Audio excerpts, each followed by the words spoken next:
जय हिंद एवरीवन, स्वागत है आपका त्रिशूल डिफेंस एकेडमी के प्लेटफॉर्म पर। मैं रुचि सिंह परिहार आज आपके लिए लेके आए हैं एक नई जानकारी।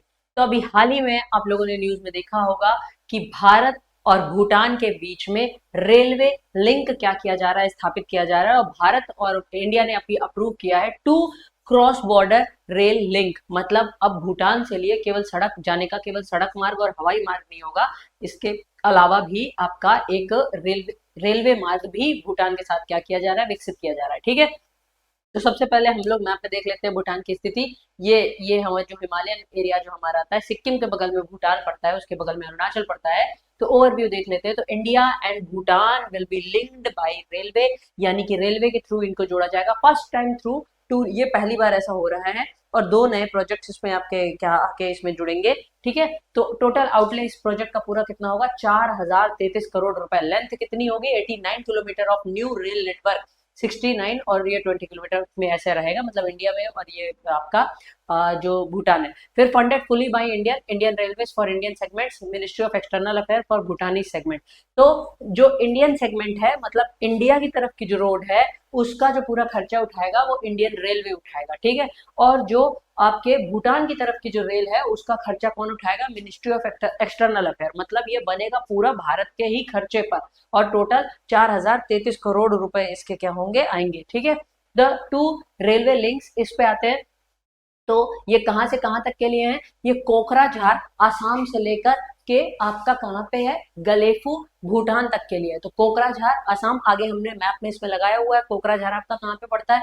और इसकी जो लेंथ है वो 69 किलोमीटर है, जिसमें से 66 किलोमीटर तो इंडिया में है और लगभग 2.5 सवा 2 किलोमीटर आपका कहाँ पे है, भूटान में।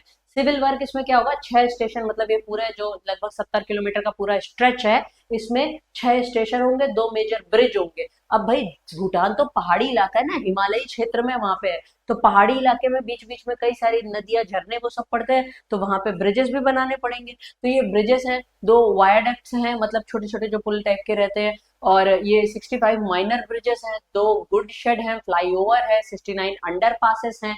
ठीक है, अंडर पासेस मतलब सड़क ऊपर से निकल रही है, नीचे से वो रेलवे निकल गई। ठीक है, तो ये इसमें ये जो सिविल वर्क होगा वो बहुत ज्यादा होने वाला है। ठीक है, तो फिर उसके बाद इसका कॉस्ट क्या आएगा, इसका जो कोकराझार वाला ये जो सेगमेंट रहेगा, इसका कॉस्ट है 3000 से 456 करोड़ रुपए। और कंप्लीशन टारगेट कितना है, 4 साल में ये पूरा बना के इनको रेडी करके देना है। स्ट्रेटेजिक फोकस इस पे किस पे है, कनेक्ट करेगा गलेफू को planned as Bhutan mindfulness city and economic hub. ठीक है, तो ये गलेफू को मतलब एक तरह से क्या करेगा, कनेक्ट करेगा। ठीक है, तो गलेफू जो आपका कहाँ पे पड़ता है, भूटान में पड़ता है। बनारहट पे आ जाते हैं। ये आपका कहाँ पे पड़ता है, ये आपका वेस्ट बंगाल पे पड़ता है। और समस्से जो भूटान, इसको बनारहट से लेके समस्ते तक जोड़ना है। तो दूसरा ये स्ट्रेच है, दो दो मतलब एक तरह से आपके रेलवे लाइन बनाने का जो मतलब रेडी हुआ है ना। तो एक तो आपका हो गया कोकराझार से गलेफू तक का, और दूसरा बनारहाट है वेस्ट बंगाल से समस्से तक का।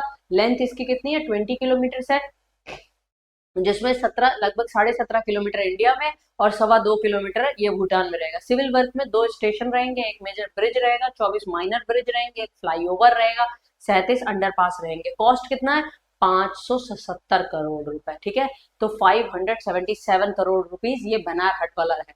कंप्लीशन टारगेट इसका 3 साल का, मतलब 3-4 साल में आप देखोगे 2025 चल रहा है, 2030 के पहले पहले ये आपका भूटान तक की रेलवे कनेक्टिविटी हो जाएगी। स्ट्रेटेजिक फोकस क्या है, समझते is an industrial town with export potential. तो ये तो भाई है, ये भूटान ही आपका पड़ता है। ठीक है, ये डोकलाम वाला क्षेत्र था।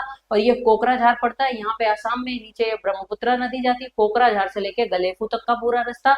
और ये जो ये सारी चीजें आपके आ जाती है, ये पारो इनका मतलब एक तरह से जो भूटान की राजधानी थिम्पू है ना, तो वहां पे इनका इंटरनेशनल एयरवेज जो आपका एयरपोर्ट है वो है, ये समझते ये। ठीक है, तो यहाँ पे समस्ते तक का, समस्ते से लेके इधर आपका जो बनेरहाट तक, बनारहाट वेस्ट बंगाल से समस्ते तक का ये रास्ता, और एक ये रास्ता गलेफू कोकराझार आसाम से लेके गलेफू तक का। ठीक है, टेक्निकल स्पेसिफिकेशन देख ली जाए तो फुली इलेक्ट्रिफाइड लाइन होगी, मतलब कोयले वोले से चलने वाली ट्रेन नहीं है भाई, इलेक्ट्रिक से चलने वाली ट्रेन है। Built to Vande Bharat standards, और इसको वंदे भारत स्टैंडर्ड का बनाया गया, मतलब स्पीड भी ठीक ठाक रहेगी। ठीक है, तो मॉडर्न वंदे भारत की स्पीड होती है ना 160 kilometre, semi high speed train कहते हैं इनको। तो modern track alignment, gradient, curve, radius, platform design, design for both passenger and freight traffic, ठीक है, इसको पैसेंजर और फ्रेट टैरिफ मतलब कि ट्रैफिक दोनों के लिए इसको क्या किया गया है, डिजाइन किया गया है। Indian technology and rolling stock Bhutanese personnel to receive training. ठीक है, अब इसमें क्या है, भूटानीज पर्सनल उनको भी तो जॉब मिलेगी, तो उनको भी ट्रेनिंग देने का काम जो कौन करेगा, वो इंडिया ही इनको ट्रेनिंग देने का काम करेगी। इंडियन टेक्नोलॉजी इसमें यूज हुई है। टाइमलाइन इसका क्या है, बनारहाट जो समझते हैं ये 3 साल का है, कोकराझार से गलेफू तक का जो पूरा टाइमलाइन है 4 साल का।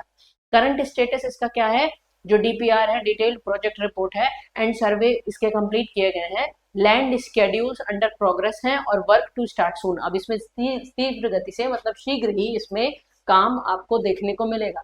स्पेशल स्टेटस देख लेते हैं, तो Kokrajhar Gelephu design designated as a special railway project for fast track land acquisition and approval. Fast track land acquisition, क्योंकि भाई रेलवे को पटरियां बिछाने के लिए लैंड एक्विजिशन चाहिए, मतलब जमीन का अधिग्रहण करना है। वहां के कुछ लोगों की जमीन होगी ना, तो उनसे अधिग्रहण करना, तो बहुत फास्टली इसमें काम होगा और ये अप्रूवल्स वगैरह इसमें मिलेंगे। स्ट्रेटेजिक और इकोनॉमिक पॉइंट ऑफ व्यू से अगर देख लिया जाए, तो भूटान फर्स्ट एवर जो रेलवे लिंक आपका है टू द आउटसाइड वर्ल्ड, तो ये पहली आपकी है। Boost trade, tourism, manufacturing, logistics efficiency, और ये ट्रेड को बूस्ट करेगा, टूरिज्म को बूस्ट करेगा, मैन्युफैक्चरिंग लॉजिस्टिक्स एफिशिएंसी बढ़ाएगा। Strengthens India Bhutan development partnership under neighbourhood first and act east policy, और ये क्या करेगा, इंडिया और भूटान का जो डेवलपमेंट पार्टनरशिप को डेवलप करेगा, और नेबरहुड फर्स्ट और जो एक्ट ईस्ट पॉलिसी है उस पर भी ये क्या करेगा, काम करेगा। Provide Bhutan seamless connectivity to Indian markets, ports and global supply chain, और ये भूटान को एक तरह से क्या करेगा, भारत की मार्केट, भारत के पोर्ट्स पे और ग्लोबल सप्लाई चेन में एक सीमलेस एक्टिविटी, मतलब एक तरह से क्या है, भारत को प्रोवाइड करेगा। ठीक है, कनेक्टिविटी प्रोवाइड करेगा, रिड्यूस करेगा transport time. Obviously multi day जो रोड ट्रिप होती है ना, वो अब कुछ रेल उसको मतलब कुछ कम में, ऐसे ही भारत ने पहाड़ी, ऐसे ही हमारे जम्मू कश्मीर में भी, जम्मू तक तो ट्रेन जाती थी, आगे कश्मीर घाटी में ट्रेन नहीं थी, तो अभी जो उधमपुर बारामूला श्रीनगर रेलवे लिंक जो आपका पूरा बनाया गया है, उसमें क्या है, कश्मीर तक ट्रेन जाएगी। ठीक है, तो इसमें चैलेंजेस क्या है, इंजीनियरिंग कॉम्प्लेक्सिटी, भाई बहुत सारे ब्रिजेस बने हैं, वायडक्ट्स बने हैं, फ्लाईओवर बने हैं, क्योंकि भाई पहाड़ी एरिया है ना, एकदम उबड़ खाबड़ सा एरिया है। प्लेन एरिया में सड़क बनाना, रेलवे बिछाना कोई बड़ी बात नहीं है, लेकिन पहाड़ी एरिया में इतना ज्यादा कॉम्प्लेक्स वहां पे होता है। इन्वायरमेंटल क्लियरेंस चाहिए होते हैं कि भाई ऐसा तो नहीं है कि यहाँ पे बड़ी बड़ी ड्रिल करोगे आप, वहां पे बड़े बड़े ब्रिजेस वो अंडर पासेस बनाओगे, तो ऐसा तो नहीं है पहाड़ी इकोसिस्टम को कुछ गड़बड़ होगा। तो सेंसिटिव इकोलॉजिकल जोन्स में स्लो अप्रूवल, तो सेंसिटिव इकोलॉजिकल जोन्स है, इस वजह से हो सकता है अप्रूवल मिनिस्ट्री का मिलना थोड़ा स्लो हो। लैंड एक्विजिशन में तो एसआरपी जो स्टेटस हेल्प्स करता है, but resettlement and compensation remain critical. Cross border operations जो होते हैं, customs, immigration, security protocol need to be finalise. Security and geopolitics में आ जाते हैं, तो स्ट्रेंथन करता है इंडिया का presence and goodwill in Bhutan. Official stress no third country involvement, clear message at amid China's regional push, enhances bilateral trust and ties, making infrastructure a tool of diplomacy। तो इसमें जियो पॉलिटिक्स के उसमें से देखा जा रहा है कि इसमें कहा जा रहा है कि भाई किसी भी थर्ड कंट्री का इसमें इन्वॉल्वमेंट नहीं होगा। अब इसमें क्वेश्चन ये आता है कि भाई भूटान तो हमारा हमेशा से लॉन्ग लास्टिंग हमारा फ्रेंड रहा है भूटान, ठीक है, तो ऐसे में ये तो नहीं है कि ये हम लोग चाइना को काउंटर करने के लिए ये प्रोजेक्ट पे काम कर रहे हैं। तो ऑफिशियल नैरेटिव जो है डेवलपमेंट फर्स्ट, इसमें क्या है, both government India and Bhutan are officially framing this as development cooperation.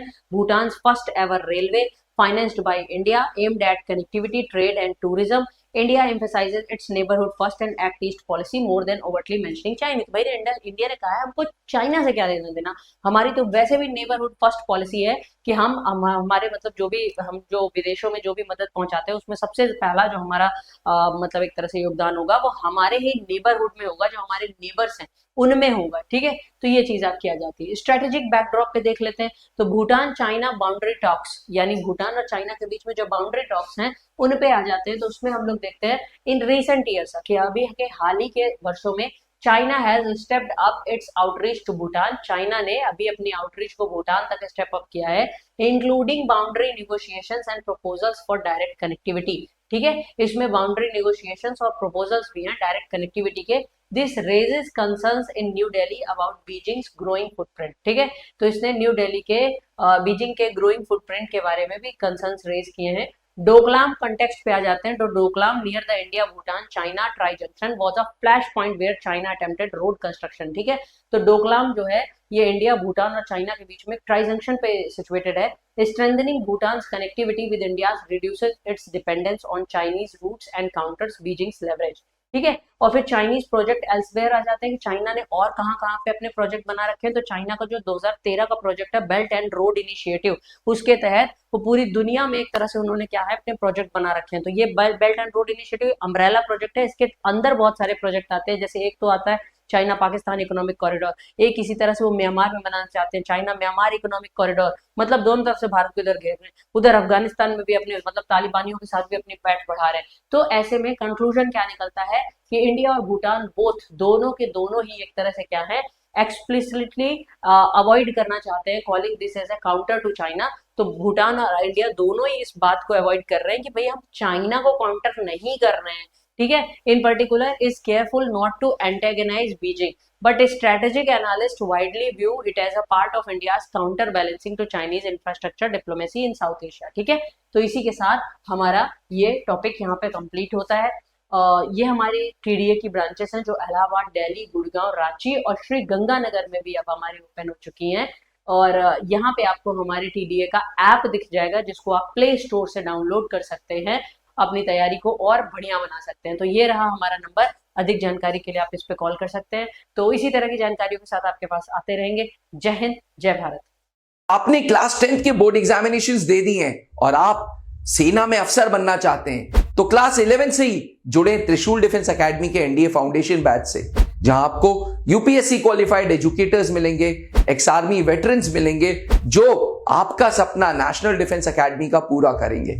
आज ही संपर्क करें।